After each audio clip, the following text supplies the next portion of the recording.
Hello dear students, इस video में बच्चों हम एडजेक्टिव्स के थ्रू कंपैरिजन करेंगे। बच्चों, कुछ शब्द ऐसे होते हैं जैसे हमें एक पर्सन में दो पर्सन के बीच में तुलना करनी है, या सब बच्चों में से एक बच्चे के बारे में कुछ बताना है कि कौन बेस्ट है, कौन सबसे अच्छा है, कंपैरिजन करना है किसी चीज़ का। तब हम एडजेक्टिव्स की अलग अलग स्पेलिंग्स का, अलग अलग डिग्रीज का हम यूज़ करते हैं। तो ये डिग्रीज जो होती हैं, फॉर्म्स, इनको हम बोलते हैं फॉर्म ऑफ एडजेक्टिव। ये तीन तरह की होती हैं: पॉजिटिव डिग्री, कंपैरेटिव डिग्री और सुपरलेटिव डिग्री। पॉजिटिव डिग्री क्या होती है बच्चों? एडजेक्टिव की बेस फॉर्म होती है। जो मेन वर्ड होता है उसको हम एडजेक्टिव पॉजिटिव डिग्री बोलते हैं, जैसे टॉल, ब्रेव, ब्यूटीफुल, मैनी, ये सब पॉजिटिव डिग्री हैं। कंपैरेटिव डिग्री में क्या होता है? जब हमें दो नाउन या प्रोनाउन के बीच में किसी के बारे में बताना होता है कि किसकी क्वालिटी ज़्यादा बड़ी है, सुपरलेटिव मतलब उससे किसकी दोनों में ज़्यादा है, उसको तब हम ये कंपैरेटिव डिग्री यूज़ करते हैं। इसमें हम जैसे कौन से वर्ड यूज़ करते हैं, जैसे टॉलर, ब्रेवर, ज़्यादातर शब्दों में हम ER लगाकर कंपैरेटिव डिग्री बनाते हैं। इसके बाद सुपरलेटिव डिग्री होती है जब हमें किसी क्वालिटी की सबसे अच्छे के बारे में बताना होता है। जैसे बहुत सारे बच्चों में एक बच्चा चुनना है जो सबसे अच्छी क्वालिटी रखता है, उसमें के लिए हम सुपरलेटिव डिग्री यूज़ करते हैं। ये हम सेंटेंस में ज़्यादातर EST लगाकर बनाते हैं, जैसे टॉल, टॉलर, टॉलेस्ट। तो टॉलेस्ट सुपरलेटिव डिग्री की जगह यूज़ होता है। अब हम अलग अलग एडजेक्टिव्स की अलग अलग डिग्री के बारे में पढ़ेंगे, किस तरह से बनाते हैं। जैसे पुअर का पुअरर, पुअरेस्ट। ज़्यादातर शब्दों में हम ER लगाकर उसकी कंपैरेटिव डिग्री बनाते हैं और EST लास्ट में जोड़कर हम उसकी सुपरलेटिव डिग्री बनाते हैं। जैसे tall, taller, tallest, short, shorter, shortest, high, higher, highest. इसी तरह से यहाँ पर और भी शब्द हैं। इसके बाद बच्चों कंपैरेटिव डिग्री ER जोड़कर हमने बना लिया और सुपरलेटिव डिग्री EST जोड़कर बना लिया। अब लेकिन इसके बाद कुछ शब्द ऐसे होते हैं जिनके एंड में वाई होता है, और उसके लिए हम क्या करते हैं, उसके पहले अगर हमारा दो सिलेबल हैं, ED, जैसे यहाँ पर एग्रीएबल, तो इसके कंपैरेटिव डिग्री बनाने के लिए हम मोर एग्रीएबल, और सुपरलेटिव डिग्री बनाने के लिए मोस्ट शब्द से पहले लगा देते हैं। जैसे टायर्ड का मोर टायर्ड, मोस्ट टायर्ड, डाउटफुल का मोर डाउटफुल, मोस्ट डाउटफुल। इस तरह से एक ये तरीका होता है कंपैरेटिव और सुपरलेटिव डिग्री बनाने का।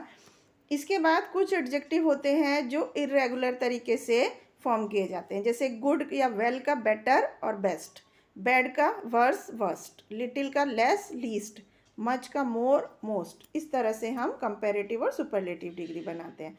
इसके बाद इसके अलावा कुछ अलग तरीके होते हैं कंपैरेटिव और सुपरलेटिव डिग्री बनाने के लिए, जैसे कि स्क्वायर, इटर्नल, सर्कुलर, परफेक्ट। ये कुछ ऐसे शब्द होते हैं जो हमेशा एक ही स्पेलिंग में यूज़ किए जाते हैं। जैसे अमन इज़ ए फॉर्चुनेट बॉय, तो ये पॉजिटिव डिग्री हो गया। अमन इज़ मोर फॉर्चुनेट, ये कंपैरेटिव डिग्री हो गया। अमन इज़ द मोस्ट फॉर्चुनेट, ये सुपरलेटिव डिग्री हो गया। तो अब यहाँ पर कुछ शब्द दिए गए हैं जिनकी हमें पॉजिटिव, कंपैरेटिव और सुपरलेटिव फॉर्म लिखनी है। जैसे कोल्ड, कोल्डर, कोल्डेस्ट। इस तरह से हम इसकी डिग्री बना सकते हैं। इसी तरह से फास्ट, फास्टर, फास्टेस्ट।